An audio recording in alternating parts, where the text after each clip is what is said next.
Hi good morning friends. मेरा नाम doctor वैभव सक्सेना है और मैं इंटरवेंशनल कार्डियोलॉजिस्ट हूँ। आज मैं आपसे बात करने जा रहा हूँ एक बहुत ही महत्वपूर्ण टॉपिक पर, दैट इज इमोशनल मैस्टरी। आप सबको सुनकर आश्चर्य हो रहा होगा कि एक कार्डियोलॉजिस्ट इमोशनल मैस्टरी पे क्यों बात करना चाहते हैं।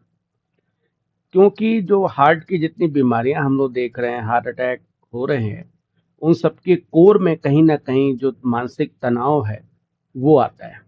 और मानसिक तनाव जिस तेजी से बढ़ रहा है आजकल के ज़माने में, वो हमारे शरीर में नेगेटिव केमिकल्स रिलीज करता है, जैसे कि कैटेकोलामिन्स एंड स्टेरॉइड, जो कि हमारा ब्लड प्रेशर बढ़ाते हैं, हमारे हृदय की गति को बढ़ाते हैं और ओवरऑल हार्ट के ऊपर प्रेशर को बढ़ाते हैं और हमारी पूरी मेटाबॉलिज्म को नेगेटिव डायरेक्शन में अग्रसर करते हैं।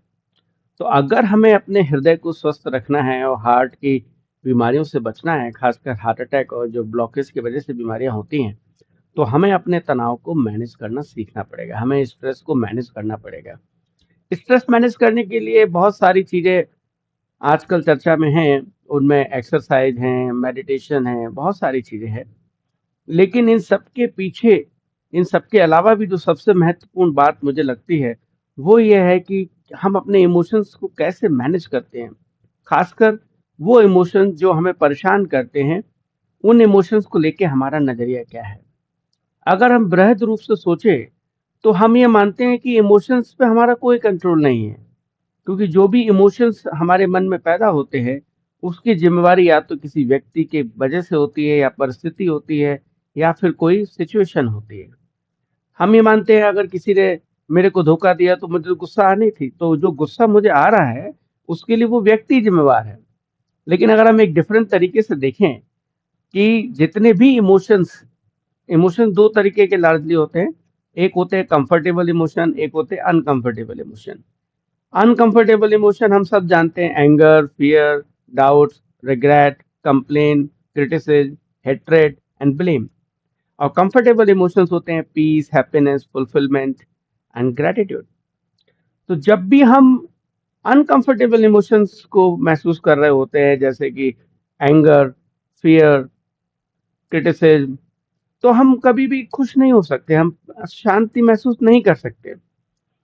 तो उसके लिए हमें जो पहला कदम उठाना पड़ेगा, अगर इमोशन हमें अपने मैनेज करने और इमोशनल मैस्टरी पानी है, तो सबसे पहले हमें ये एक लाइन याद रखनी पड़ेगी कि whatever emotions we are feeling, we are responsible.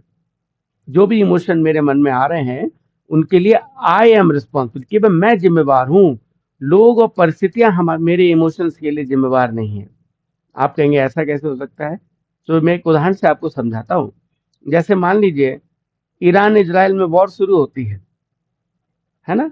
और घर में 4 लोग रह रहे हैं, इवेंट सेम है। उनमें से एक आदमी तुरंत गुस्से में आ जाएगा, अरे नहीं ऐसे कैसे, ईरान पे अटैक क्यों किया, इजराइल पे अटैक क्यों किया, ये नहीं होना चाहिए था, वो नहीं होना चाहिए था। दूसरा आदमी कहेगा छोड़ो ना, हमको क्या फर्क पड़ता है, हम अपने काम पे ध्यान दें। तीसरा आदमी डर में एकदम चला जाएगा, अरे अब वर्ल्ड वॉर हो जाएगी, ये हो सकता है, वो हो सकता है। चौथा आदमी प्रार्थना करने लगेगा कि पूरी दुनिया को बचाए। तो एक ही इवेंट पे 4 तरह के इमोशंस आ रहे हैं। तो जिस व्यक्ति का जो इमोशनल डीएनए है, वो उस हिसाब से उस परिस्थिति को रिस्पॉन्ड करता है।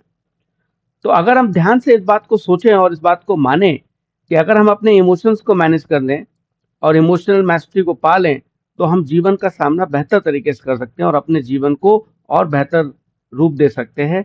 और पीस हैप्पीनेस के पीछे फिर हमको नहीं भागना पड़ेगा, क्योंकि पीस हैप्पीनेस तो इटर्नल है, वो लगातार रहती है। लेकिन हम चूंकि अनकंफर्टेबल इमोशंस को बहुत फोकस करते हैं और उन्हीं को नर्चर करते हैं, इसलिए हमको पीस हैप्पीनेस और फुलफिलमेंट प्राप्त नहीं होती है।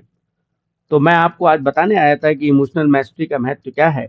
अपने आने वाले वीडियोज में मैं आपको बताऊंगा कि अपने इमोशंस को कैसे मैनेज किया जा सकता है और इमोशनल मैस्टरी को कैसे हासिल करके हम अपने जीवन को सुगम और आरामदायक और सुखदायक बना सकते हैं और अपने हृदय को भी सुरक्षित रख सकते हैं।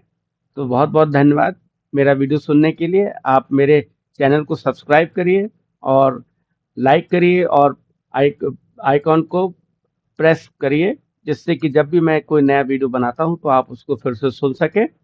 तब तक के लिए धन्यवाद एंड सुप्रभात।